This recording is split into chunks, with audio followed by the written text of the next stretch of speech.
Okay, so somewhere around week 5 to 7 in your boot camp journey, you should have completed around 25 to 27 hours of Marine Corps martial arts, or the official name is Marine Corps Martial Arts Program, or the acronym, which is what most people call it, is MCMAP. Not to be confused with Marine Corps Mixed Martial Arts, which doesn't exist. And I think that would also imply that you're learning a bunch of different martial arts together. You don't do that. This Marine Corps Martial Arts program is specifically made for the Marine Corps, so it's not really its own martial arts, or it's not like a congregate, or like it's not like going to like an MMA gym and learning like judo and then learning karate or Muay Thai or wrestling. You're learning techniques specifically made for combat, or what the Marine Corps thinks would best suit you in a combat environment, right? So around week 5 to 7, you get your tan belt. So you need like 25 hours, 27 hours to get your first belt. Before that, you're just kind of walking around with a regular belt in boot camp. And you hear the famous first lines once you put that nice tan belt around your waist that you've been thinking about for the last 5 to 7 weeks or so. You put it around your waist and you're like, man, I know some martial arts now. Damn, this is cool, right? And your instructor is probably a black belt or something. He looks at you and he says, just like every other drill instructor says, now you finally know how to get your ass kicked. Which kind of demoralizing, but it definitely is true. And I do want to add, even though it is true, it doesn't mean it's not important to learn the techniques that you do while getting your tan belt, because there's a lot of important things that I learned through the tan belt process that I still use today. Not in combat, not that I'm in too many combat situations now, but just a little background for you guys. I wrestled throughout high school and middle school, and I currently go to an MMA gym, so I train kickboxing, Muay Thai, wrestling, jiu-jitsu. And in the Marine Corps, I got up to green belt, which is the very middle of the list. I'll give you guys a list of how many belts you can get in a little bit, but I know a bit. So I know a little bit about martial arts. I think enough to make this video. And I do have to say that even though, especially in the Marine Corps, it kind of feels corny to do all the tan belt stuff. It feels corny to even like be motivated to do anything Marine Corps related just because you're, you know, the cool terminal lance or whatever. But you still do learn a lot of stuff, especially the corny things that you would think are kind of boring, which is like learning how to fall. I still, when I go snowboarding or am doing any like sports activities, learning how to fall is actually a pretty important thing, because you don't want to hurt yourself. You don't want to be falling from a very high distance, especially like doing a jump snowboarding and then posting your arm out and breaking an arm or something crazy like that. But enough of the intro. This is a video about the Marine Corps Martial Arts Program, MCMAP. Let's get to it. So very first thing to talk about, the Marine Corps Martial Arts Program was created in 2001. It, like I said before, you're not learning mixed martial arts in the sense of you're not going to go there and learn Muay Thai, jiu-jitsu, wrestling separately. You're going to learn everything that the Marine Corps thinks is important for combat together into one martial arts. Okay, so it's actually a aggregate of wrestling, boxing, judo, jiu-jitsu, and some other armed combat disciplines. So kind of think of like Krav Maga, because Krav Maga also came from like a military background. The Israelis created it. So think of that in the sense, because even as a tan belt, you still learn the basic how to throw a punch, some grappling techniques here and there. Definitely not anywhere near where you would learn in wrestling or jiu-jitsu, or like even just going to a boxing gym, of course, right? But you also have to keep in mind that you're going to be learning real-time combat military related techniques. So you're also learning how to strike with a bayonet, how to eye gouge, how to stomp someone's head in. Like, it's very violent, the stuff that you're learning. It's more violent than anything you would learn in an MMA gym or an actual martial arts gym, because there you kind of have a rule set. It's more of a sport that you're trying to compete in MCMAP. Even though there are competitions for it, the most important part about the whole thing is being violent. So you're going to learn a lot of weapons combat techniques. Just to go through the list, for a tan belt, you do basic bayonet techniques, upper body strikes, lower body strikes, chokes and counter chokes. So those are some grappling techniques. You do some mounted positions, learn a little bit of the guard. I don't honestly remember doing a lot of mounted or guard positioning stuff in doing tan belt. We did do it during gray belts, and then on, but not, I don't think in boot camp very much. And then another part besides the armed combat techniques is also you have to learn how to be a better warrior, a better leader. You have classes that you have to take to advance your belts. And then just to get this out of the way, the actual belts that you get in MCMAP are going to be starting from the very lowest. Tan, which you get in boot camp, you need around 27 hours ish to get it. Right after that is gray. About the rest of them are 25 hours each. So it's tan, then gray, 25 hours for that one. Green, same thing. Brown, and then black. Whether you get the next belt or not, it doesn't depend on how good you are at martial arts. It really just depends on if you get tested or not, and that depends on a lot of different factors. If you have people in your company that can actually teach, for the most part you should have them, because before deployments I think they require for the most part that everybody is a gray belt. Obviously some people get away with being a tan belt, but before your first deployment everybody should be a gray belt at least. But if they can't, for whatever reason, can't find somebody to teach, then it's going to be a little bit more difficult. They also won't belt you up if you're a bad Marine. They see it as a privilege to get belted up. So if you're a bad Marine, you won't get belted up. Right after that, so green, I got that on deployment. I also could have got brown on deployment. Sadly, on deployment, I was a bad Marine. too many fights, too many drinks, too many broken things, right? But I got up to green. I was given the option to go to brown, and then my squad leader came by and said, no, you've been fucking up too much. You can't go do that. It's whatever though.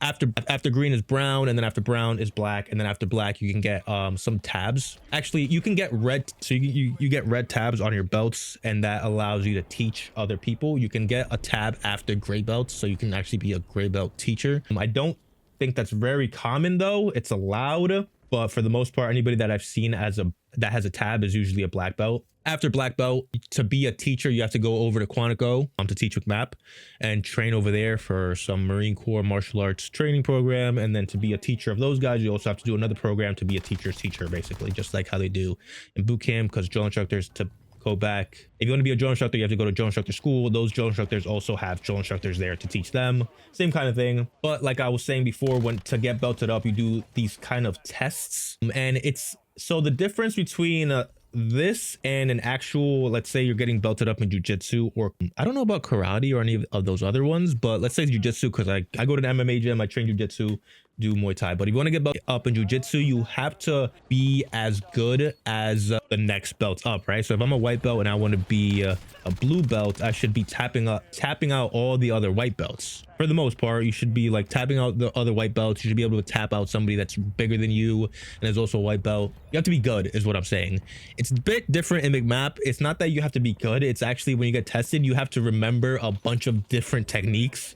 So you'll sit there. Honestly, it's a lot of techniques to remember. You'll be with a partner, and when you're getting tested, and the instructor will just be there, and he'll just read off a bunch of different throws, techniques, arm locks, hand locks, whatever he's gonna read out, and you have to get certain amount of them. I don't know how many, a certain amount of them, and then if you pass or not, that depends on that, and you will get your belt next. With that being said, I think that is the biggest reason why MCMAP is a little bit clowned on, especially it's a little bit clowned on, honestly, just because the ability of getting your next belt doesn't depend on how good you are in martial arts. It depends on how many techniques you can remember.